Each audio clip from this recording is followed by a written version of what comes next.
Finally Lok Sabha election 2024 की शुरुआत पूरे भारत में हो चुकी है और इस बार according to the election commission of India ये इलेक्शन 7 फेजेस में होने वाले पूरे भारत में, जिसकी शुरुआत 19 अप्रैल से ऑलरेडी हो चुकी है।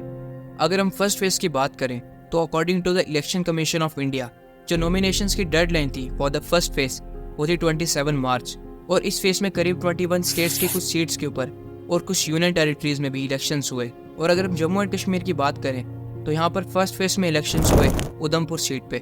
जैसे कि हम सभी को पता है, जब से आर्टिकल 370 जम्मू एंड कश्मीर से हटाया गया है उस वक्त से आज तक ये इलेक्शंस का मैटर जम्मू एंड कश्मीर में बहुत ज्यादा कंट्रोवर्शियल इशू बन रखा है। जम्मू एंड कश्मीर में कुल 5 लोकसभा सीट्स हैं जो कि हैं बारामूला, श्रीनगर, अनंतनाग, राजौरी, उधमपुर एंड जम्मू।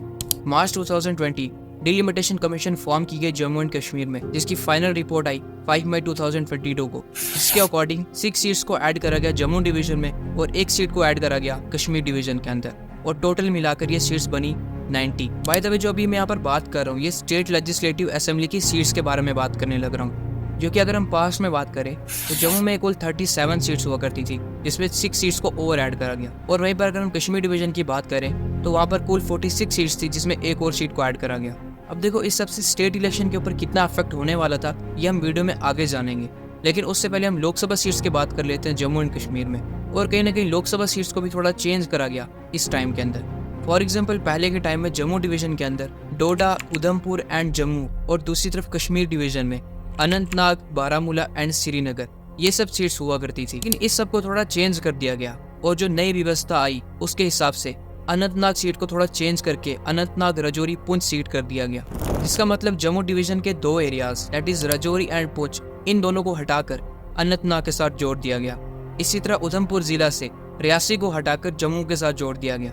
अब जो जम्मू डिवीजन में 6 सीटें ऐड की गई थी वो एग्जैक्टली थी सांबा, कठुआ, राजौरी, किश्तवाड़, डोडा, उधमपुर। इन सब डिस्ट्रिक्ट्स में एक एक सीट को बढ़ाया गया। और वहीं अगर हम दूसरी तरफ कश्मीर डिवीजन की बात करें तो वहाँ पर कुपवाड़ा डिस्ट्रिक्ट में 1 सीट को बढ़ाया गया है।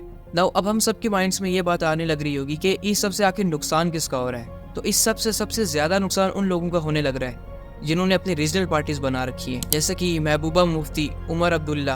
और ये बात भी हम सभी को पता है कि स्टेट लेजिस्लेटिव असेंबली यानी विधानसभा की इलेक्शन जीतने के लिए एक पार्टी को मेजोरिटी चाहिए होती है, यानी उस पार्टी को उस रीजन में मेजोरिटी सीट्स हासिल करनी होगी, उसके बाद ही वो अपनी सरकार वहां पर बना सकते हैं। लेकिन जब से ये सब हुआ है उसके बाद से कुछ पार्टीज के जीतने के इम्कान थोड़े कम हो गए हैं। जैसे कि हम सभी को पता है कि जम्मू में majority of the voters BJP को सपोर्ट करते हैं, तो इसीलिए इन पार्टीज का इलेक्शन में जीतना थोड़ा बहुत मुश्किल होने वाला है। आई होप आपको बिल्कुल थोड़ा सा अबाउट डिलिमिटेशन कमीशन समझा पाया होगा। और एक सबसे मेन बात कि ये जो डिलिमिटेशन कमीशन होता है ये एक जगह की पॉपुलेशन को देखकर होता है, तो इसीलिए जो सब हुआ ये गलत भी नहीं है और ये जम्मू एंड कश्मीर के हिस्से में ऑलरेडी हो भी रखा है। एक बहुत सी शॉकिंग चीज जो कि मेरे को लगती है दैट बीजेपी ने जम्मू एंड कश्मीर में कुछ सीटें जीतने के लिए बहुत सारी चीजें ट्राई करी हैं और वो उन चीजों में कामयाब भी हुए हैं। लेकिन उसके बाद भी जम्मू एंड कश्मीर की एक seat that is Rajouri, Poonch, Anantnag seat जिसके ऊपर बहुत ज्यादा कंट्रोवर्सी भी बनी है, वहाँ पर बीजेपी अपने किसी भी कैंडिडेट को उतारने में नाकामयाब हुई है। जिससे ये चीज़ तो क्लियर होती है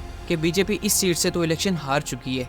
बाकी इलेक्शन के फर्स्ट फेज में दैट इज 19 अप्रैल को जम्मू एंड कश्मीर की भी एक सीट उधमपुर वहाँ पर भी इलेक्शंस हुए हैं और इस सीट के ऊपर कांग्रेस एंड बीजेपी दोनों के बीच बहुत ही ज़्यादा टक्कर का मुकाबला देखने को मिला है। तो कहीं ना कहीं जहाँ पर बीजेपी ने जो सब सोच रखा था दैट अब की बार 400 पार, वो सब तो यहाँ पर बहुत ज़्यादा टफ लग रहा है। नाउ अगर हम जम्मू एंड कश्मीर के इश्यू से हटकर ऑल ओवर इंडिया की लोकसभा इलेक्शन की बात करें तो अभी के टाइम पे बहुत ज़्यादा टफ मुकाबला देखने को मिल रहा है इंडिया अलायंस और एनडीए के बीच में। और इसीलिए प्राइम मिनिस्टर अभी के टाइम पे बौखला गए और वो डायरेक्ट टारगेट करने लग रहे हैं मुस्लिम कम्युनिटी और तो प्रधानमंत्री ये तक बोल बैठे दैट कांग्रेस ने अपने 2024 के मैनिफेस्टो में ये चीज़ मेंशन कर रखी है कि अगर वो इलेक्शन जीत जाते हैं तो वो लोगों की वेल्थ को मुस्लिम्स के अंदर डिस्ट्रीब्यूट कर देंगे। उसका मंगलसूत्र वो एक सोने का कीमत का मुद्दा नहीं है, उसके जीवन के सपनों से जुड़ा हुआ है। तुम उसे छीनने की बात कर रहे हो अपने मैनिफेस्टो में। गोल्ड ले लेंगे, सबको वितरित कर देंगे। और पहले जब उनकी सरकार थी उन्होंने कहा था कि देश की संपत्ति पर पहला अधिकार मुसलमानों का है। इसका मतलब ये संपत्ति इकट्ठी करके किसको बांटेंगे। और ये एक बहुत बेशर्मी की बात है कि दुनिया की सबसे बड़ी डेमोक्रेसी इंडिया को बोला जाता है और वहां के प्रधानमंत्री डायरेक्ट एक कम्युनिटी को टारगेट करने लग रहे हैं। और तो इलेक्शन आते ही बीजेपी इसे रिलीजियस एंगल देने लगती है ताकि लोग धर्म के नाम पर बटें और उसी हिसाब से वोट दें। ये चीज हमें उधमपुर डिस्ट्रिक्ट में पोलिंग स्टेशंस के ऊपर भी देखने को मिली, जहाँ पर लोग सिर्फ बीजेपी को इसलिए वोट देने के लिए तैयार है कि उन्होंने राम मंदिर को बनवाया है। मोदी साहब ने हमारे बहुत अच्छे काम किए हैं, जो राम मंदिर है, तो उसके बाद जो 370 का मेन हमारा था, जो हिंदुओं का मेन जो 370 था, उन्होंने ये काम कोई नहीं कर सकता था। तो ये आप समझते हैं कि श्री राम जी का जो मंदिर बना है, 370 जो हटी है, ये अहम मुद्दे रहेंगे ये भी चुनाव में? बिल्कुल ये अहम रहेंगे। ये हमारा राम मंदिर बनना ही नहीं था, 500 साल का मुद्दा चल रहा था, ये मोदी साहब की है और बाहर कंट्रियों को मानते हैं, जो हमारे बड़ा लीडर है। हाँ जी, हाँ। अरे कहना क्या चाहते हो? रोजगार आज के टाइम पे कोई भी मुद्दा नहीं है इन लोगों के सामने। कोई इनसे ये नहीं पूछता है दैट इन्होंने हमारे लिए आखिर क्या किया है पिछले 10 सालों में कि हम इन्हें वोट करें। बस लोगों को इतना ज्यादा ब्रेन वॉश कर रखा है इन बीजेपी के लोगों ने कि वो इन्हें किसी भी हालत में वोट देने के लिए तैयार है। बहुत किया है, हमको मोदी चाहिए। मोदी हमारा पति, हमारा भाई, हमारा बाप, हमारा गुरु है। आप सब बोलिए क्यों आप? अब प्रधानमंत्री ने तो इतना कुछ सोच नहीं रखा था कि आखिर इतना ज्यादा टफ कंपटीशन उन्हें फेस करना पड़ सकता है, तो उसीलिए वो अब ये सब बोलने लग रहे। कहते हैं मोदी का सिर फोड़ देंगे। कि मैं यहाँ पर एक बात बोलना चाहूँगा इन बीजेपी वालों से कि अब यूथ जाग चुका है और हम सब जानते हैं आपकी राजनीति करने के तरीके को। अब कोई भी आपके बारे में कुछ भी बोलता है, आपकी पोल खोलता है, चाहे वो सिटिंग चीफ मिनिस्टर ही क्यों ना हो, आप उसे भी उठाकर जेल में भेज देते हैं। Government agencies like ED and CBI, इनका जितना मिसयूज बीजेपी ने किया है आज तक इंडिया की हिस्ट्री में किसी पॉलिटिकल पार्टी ने नहीं किया, और इसीलिए आपको बोला जाता है एक डरा हुआ डिक्टेटर। तोड़ डालो, बदलने की कोशिश करेंगे, सब बदलेंगे यहाँ से। आप जब बदलोगे सोच भी आगे बढ़कर आपको कुछ कर सकते साहब। इनकी बार हमको दे दो, ऐसा समझ में आया ना?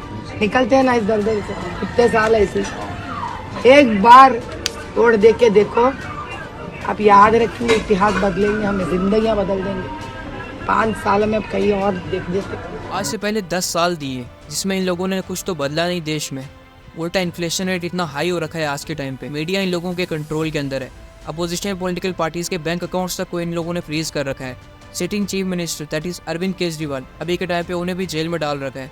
अगर कोई भी बिकाऊ पॉलिटिशियन बीजेपी को ज्वाइन करता है तो अगले दिन ही उसके सारे गुना माफ कर दिए जाते हैं। जहां पर आपकी गवर्नमेंट किसानों के 10,000 रुपए माफ करने को तैयार नहीं है, वहीं दूसरी तरफ अगर किसी पॉलिटिशियन ने करोड़ों का स्कैम कर रखा है और वो बीजेपी को ज्वाइन करता है तो उसके सारे गुना माफ कर दिए जाते हैं। रोजगार तो कोई मुद्दा है ही नहीं है इन लोगों की नजरों में, उल्टा हिंदू मुस्लिम के ऊपर राजनीति की जाती है और उसी तरह अपना वोट बैंक बढ़ाया जाता है इन लोगों के द्वारा। फिर भी इस तरह से वोट मांगते हुए शर्म भी नहीं आती है।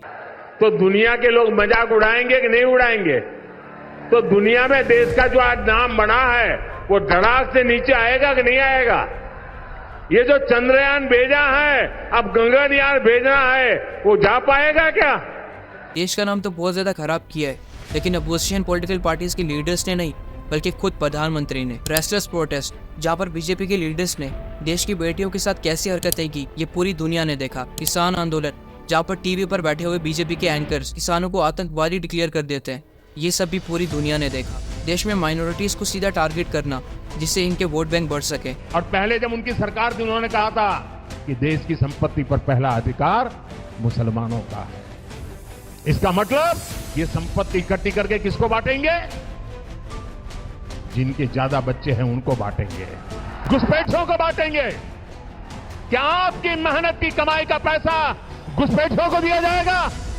हिंदू मुस्लिम इन दोनों कम्युनिटीज के बीच में इतना ज्यादा हेट फैला दिया है कि आज इसी के नाम के ऊपर राजनीति कर रहे हैं ये बीजेपी वाले। कोई भी न्यूज एंकर इस चीज के ऊपर बात नहीं करता है कि देश के ऊपर कितना ज्यादा कर्जा हो रखा है आज के टाइम पे। अगर हम रिपोर्ट्स की बात करें तो 2021 एंड 2022 में देश के ऊपर टोटल कर्ज था $41.2 बिलियन, जो कि अब बढ़कर $49 बिलियन हो चुका है। और ये जितना भी मैंने बताया ये इनके उल्टे कामों का 1% भी नहीं है। इलेक्टोरल बॉन्ड स्कैम जिसमें सिर्फ बीजेपी पार्टी को 6,000 करोड़ का फंड मिला है, इस सब के ऊपर आज का मीडिया क्यों नहीं बात करता है? क्योंकि ये सब चोर हैं। एवरीबॉडी, सबके सब चोर, और ये हम सब का पैसा खाने में लगे। और जहाँ पर देश के रोजगार की बात आए तो वहाँ पर ये लोग अपना मुंह फेर लेते हैं। तो इसीलिए मैं आपसे ये बात बोलना चाहूंगा कि जो भी लोग इस साल फर्स्ट टाइम वोटर्स हैं वो जरूर से इलेक्शन में पार्टिसिपेट करें, उस पॉलिटिकल पार्टी को इलेक्शन में जिताएं जो कि हिंदू मुस्लिम ना करे और देश की डेवलपमेंट के ऊपर बात करें। पूरे भारत में कैसे गरीबी को हटाना है उसके ऊपर बात करें। बाकी आई होप आपको ये सब चीजें समझ में आई होंगी। अगर आपको वीडियो अच्छी लगी तो लाइक जरूर से करना